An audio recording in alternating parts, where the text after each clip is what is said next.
বাংলাদেশের রাজনীতিতে ইতিমধ্যে তরুণদের মধ্যে যে কয়জন ব্যক্তি আলোড়ন সৃষ্টি করেছেন তাদের মধ্যে একজন হচ্ছেন ববি হাজ্জাজ। জাতীয় পার্টির প্রতিষ্ঠাতা এরশাদের বিশেষ উপদেষ্টার দায়িত্ব পালনকালে ব্যাপকভাবে পরিচিতি পান অক্সফোর্ড পড়ুয়া এই তরুণ রাজনীতিবিদ।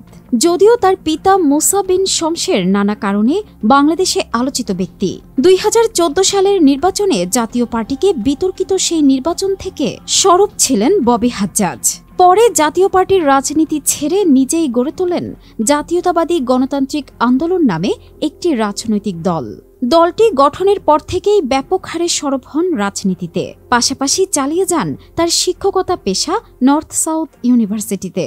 টকশো এবং বক্তৃতার মধ্যে বক্তব্য দেওয়ার মাধ্যমে নজর কাড়েন দেশের নানা শ্রেণী পেশার মানুষের। বাংলাদেশের বৃহৎ রাজনৈতিক দল বিএনপির সাথেও ববি হাজ্জাজের সুসম্পর্ক গড়ে ওঠে গত আওয়ামী লীগ সরকারের বিরুদ্ধে আন্দোলনের সময়ে। এর পরিপ্রেক্ষিতে লন্ডন গিয়ে তারেক রহমানের সাথেও সাক্ষাৎ করেন ববি হাজ্জাজ। সব মিলে রাজনীতিতে এখন ববি হাজ্জাজ একজন তারকা। এদিক থেকে পিছিয়ে নেই ববি হাজ্জাজের স্ত্রী রাশনা ইমামও। নিজ কর্মক্ষেত্রে ইতিমধ্যে বেশ জনপ্রিয়তা পেয়েছেন তার স্ত্রীও। এছাড়াও নিয়মিত টকশোতে কথা বলেও স্বামীর মতো মানুষের নজর কাড়তে সক্ষম হয়েছেন রাশনা ইমাম কোথায় কি করেন সেটি থাকছে আজকে আমাদের এই আয়োজনে।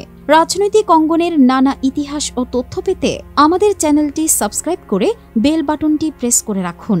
এশিয়ার দেশগুলোর মধ্যে সেরা আইনজীবীর তালিকায় স্থান পাওয়াদের মধ্যে একজন হচ্ছেন ব্যারিস্টার রাশনা ইমাম। তিনি স্বেচ্ছাসেবী সামাজিক সংগঠন সাইবার ক্রাইম অ্যাওয়ারনেস ফাউন্ডেশনের উপদেষ্টা এবং সাইবার নিরাপত্তা সচেতনতা মাস বিষয়ক জাতীয় কমিটির সদস্য সচিব ছিলেন। সামাজিক কর্মকাণ্ডে সম্পৃক্ততা, আইন পেশায় দক্ষতা ও জনস্বার্থে দায়ের করা মামলার সফলতার স্বীকৃতি হিসেবে তাকে 2019 সালে গ্লোবাল প্রোগ্রাম ফর উইমেন্স লিডারশিপের ফেলো মনোনীত করা হয়। এশিয়া প্যাসিফিক অঞ্চলের সরকার, ব্যবসায়, শিল্প, গণমাধ্যম ও অলাভজনক ক্ষেত্রগুলোতে তরুণ নেতৃত্বদানকারীদের নিয়ে এশিয়া সোসাইটি কর্তৃক নিজস্ব ওয়েবসাইটে এশিয়া ইয়ং লিডার 2018 তালিকা প্রকাশিত হয়। ওই তালিকায় এশিয়ার 31 জন তরুণ নেতৃত্বের নাম উঠে আসে। এর মধ্যে বাংলাদেশ থেকে মনোনীত হয়েছিলেন রাশনা ইমাম। বাংলাদেশ থেকে 2018 সালে একমাত্র তিনিই এই গৌরব অর্জন করেছিলেন। রাশনা ইমামের জন্ম ঢাকায় 1979 সালে। নিজের বিষয় নিয়ে তিনি বলেন, আমার স্কুল ছিল ম্যাপল লিফ ইন্টারন্যাশনাল স্কুল। ওখান থেকে ও লেভেল, এ লেভেল শেষ করে 2000 সালের জানুয়ারিতে ইংল্যান্ডে চলে যাই। ইউনিভার্সিটি অব বাকিংহামে LLB করেছি। এটা ইংল্যান্ডে একটি বেসরকারি বিশ্ববিদ্যালয়। এটার ফাউন্ডার ছিলেন লর্ড ডেনিং। উনি খুব ফেমাস ইংলিশ জজ। আমাদের দেশের, বিশেষ করে আমার বাবার জেনারেশনের সবাই লর্ড ডেনিং এর ফ্যান।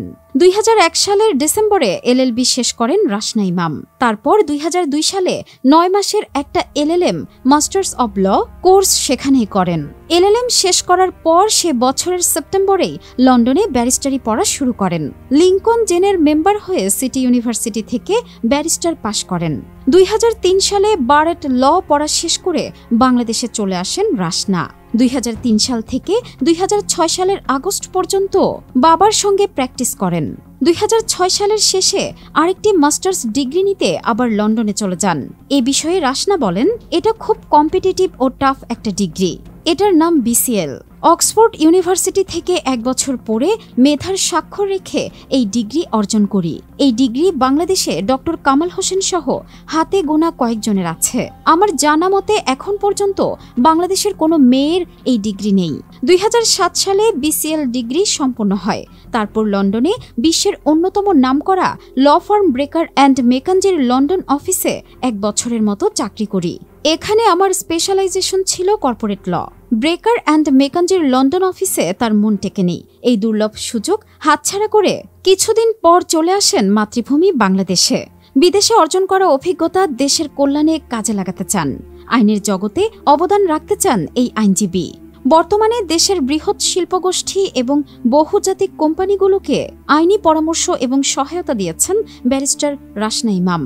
তামাদি হয়ে যাওয়া ও বিভিন্ন বৈষম্যমূলক আইনের বৈধতা প্রশ্নে দেশের উচ্চ আদালতে তার বেশ কিছু রিট শুনানিরত রয়েছে। এর মধ্যে রয়েছে জরুরি স্বাস্থ্যসেবা প্রদানের আইনগত বাধ্যবাধকতা, মৃত্যু পরবর্তী অঙ্গদান সহ বিভিন্ন মৌলিক অধিকার নিশ্চিত করা সংক্রান্ত গুরুত্বপূর্ণ সব মামলা। বিশ্বখ্যাত মিত্তাল এবং শিন্ডার ইলেকট্রিক কোম্পানিকে প্রতিনিধিত্ব করার গৌরব রয়েছে রাশনা ইমামের অভিজ্ঞতার ঝুলিতে। দেশের বিভিন্ন স্থানীয় বৃহৎ শিল্প গোষ্ঠী এবং বহুজাতিক কোম্পানিকে আইনি পরামর্শ এবং সেবা প্রদান করে আসছেন barrister Rashna. Chambers and Partners Asia Pacific 2018 একজন শীর্ষস্থানীয় আইনজীবী তিনি। ব্যারিস্টার রাশনা ইমামের বাবা ব্যারিস্টার আখতার ইমাম সুপ্রিম কোর্টের একজন সিনিয়র আইনজীবী।